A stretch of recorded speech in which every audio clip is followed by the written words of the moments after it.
دیکھیے عام طور پر زندگی میں انسان کا سر اوپر رہتا ہے اور دل نیچے ہوتا ہے، یعنی عام حالت میں انسان کھڑا ہے، چل رہا ہے، لیٹا ہوا ہے، بیٹھا ہے یا ٹیک لگا کر بیٹھا ہے، انسان کا دل نیچے ہے، سر اوپر ہے۔ لیکن جب انسان حالت سجدہ میں ہوتا ہے تو وہ فقط سجدے کی حیت ہے، جب انسان کا دل اوپر ہو جاتا ہے اور سر نیچے ہوتا ہے۔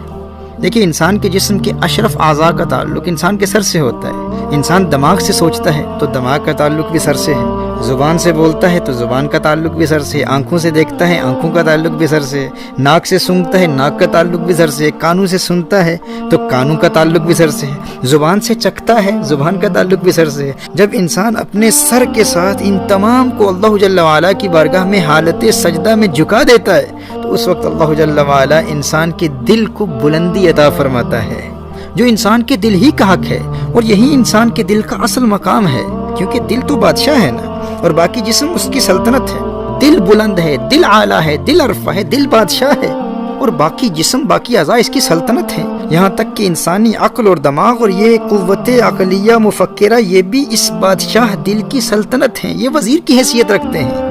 جب حضرت انسان اپنی عقل سے اللہ جل وعلا کو سمجھ نہیں پاتا، اپنی آنکھوں سے اللہ جل وعلا کو دیکھ نہیں پاتا، اپنے کانوں سے اللہ کو سن نہیں پاتا، ناک سے سونگھ نہیں پاتا، زبان سے چکھ نہیں پاتا، اور بالآخر تھک ہار کر ان تمام اعضاء کو اس کے در پر جھکا کر یہ اعتراف کر رہا ہوتا ہے کہ مولا مجھے اپنی عقل و شعور اور اپنے علم و ادراک پر بہت ناز تھا، لیکن سب کچھ تیری بارگاہ میں گرا کر آج اپنی کمزوری کا اعتراف کرتا ہوں، تو اس وقت اللہ جل وعلا حضرت دل کو بلندی عطا فرماتے ہیں اور دل کو اس کے اصل مقام پر لا کر یہ پیغام دیتا ہے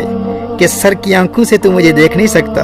سر کے دماغ سے تو مجھے سمجھ نہیں سکتا، سر کے کانوں سے تو مجھے سن نہیں سکتا، لیکن اے میرے بندے آج جب تو نے اسی سر کو میرے در پر جھکا دیا ہے تو اپنے دل کی بلندی کو دیکھ کر اس راز کو سمجھ لے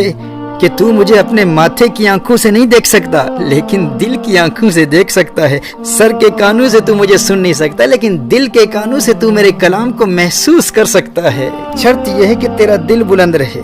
دیکھیے سجدے کی یہ حیت ایک سمبولک ایکسپریشن ہے، یعنی یہ دل کی بلندی کی ایک تمثیلی علامت ہے، کیونکہ ہمارے سینے کی بائیں جانب جو ایک صنوبری شکل کا ایک گوشت کا ٹکڑا جو جسم میں خون سرکولیٹ کرتا ہے، خون پمپ کرتا ہے، ہر چند کہ وہ حقیقی دل نہیں ہے۔ حقیقی دل تو ایک روحانی ربانی لطیفہ ہے، لیکن اس قلب حقیقی کا جسمانی قلب سے بڑا گہرا تعلق ہوتا ہے۔ محترم اس پر غور کیجیے گا، سجدے کی حالت میں اللہ جل وعلا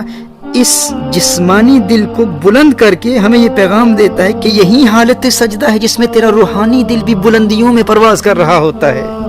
حضرت حسن بصری رحمہ اللہ کے نزدیک نماز مومن کی معراج ہے، اور محترم احبہ یاد رکھیے کہ حالت سجدہ میں انسان کے روحانی دل کی معراج ہوتی ہے۔ اگر آپ اللہ جل وعلا کے قرب کی لذت کو محسوس کرنا چاہتے ہیں تو سجدوں کو طویل کر کے محسوس کیا جا سکتا ہے، کیونکہ حالت سجدہ میں جہاں انسان کا یہ جسمانی دل بلند ہوتا ہے، اسی طرح انسان کے روحانی دل کو بھی اللہ جل وعلا بلندی عطا فرماتا ہے، اور جب انسان کا روحانی دل بلند ہوتا ہے، روحانی دل غالب ہوتا ہے اور انسان کا سر مغلوب ہوتا ہے اور اپنا سر اللہ کی بارگاہ میں جھکاتا ہے، سجدے کی حالت میں ہوتا ہے، اور انسان اپنے دل کی بلندی کی روحانیت کو محسوس کر رہا ہوتا ہے، اس وقت اللہ جل وعلا انسان کے دل میں حقیقی سجدے کی لذت پیدا کر دیتا ہے، انسان اس لذت کو محسوس کر رہا ہوتا ہے۔ اس وقت جب انسان اپنے خانہ دل کو دنیا کی خواہشات اور دنیا کی لذات سے پاک کر کے فقط اللہ جل وعلا کے قرب کی لذت کو محسوس کرتا ہے، پھر اللہ جل وعلا اسے روحانی قوت عطا فرماتا ہے۔ حضرت عبداللہ ابن عمر رضی اللہ تعالیٰ عنہ روایت فرماتے ہیں، نبی کریم صلی اللہ علیہ وآلہ وسلم نے ارشاد فرمایا، اللہ جل وعلا اہل ایمان کے دلوں میں ہے۔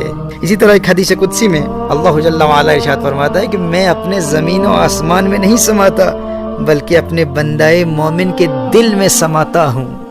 سبحان اللہ۔ محترم احبہ سوال یہ پیدا ہوتا ہے کہ وہ رب جو جسم و جسمانیات سے پاک ہے وہ انسان کے دل میں کیسے سما سکتا ہے؟ تو یاد رکھیے انسانی دل اللہ جل وعلا کے قرب کی لذت کو محسوس کرتا ہے، اور لذت کا یہ احساس حالت سجدہ میں درجہ کمال پر ہوتا ہے، کیونکہ سجدہ انسانی دل کو روحانی غلبہ عطا فرماتا ہے۔ اسی لیے تمام نماز میں حضوری قلب کے حصول کے لیے اور نماز میں لذت حاصل کرنے کے لیے، نماز میں خشوع و خضوع حاصل کرنے کے لیے سجدوں میں لذت حاصل کرنا ضروری ہے۔ سجدوں کو طویل کرتے ہوئے اللہ جل وعلا کی بارگاہ میں مناجات کے ذریعے اس کریم رب سے راز و نیاز کی باتیں کرتے ہوئے حالت سجدہ میں روحانی اور وجدانی کیفیات حاصل کرنا ضروری ہے، اور ان تمام روحانی کیفیات کو درجہ کمال تک پہنچانے کا ذریعہ سجدہ ہے۔ تھوڑی سی محنت کے ساتھ انسان حالت سجدہ میں ان لذات اور روحانی کیفیات کو محسوس کر سکتا ہے۔ اور نماز کا اصل مقصد ہی یہی ہے، نماز کا اصل مقصد اللہ جل وعلا کا قرب اور اللہ جل وعلا کی یاد ہے۔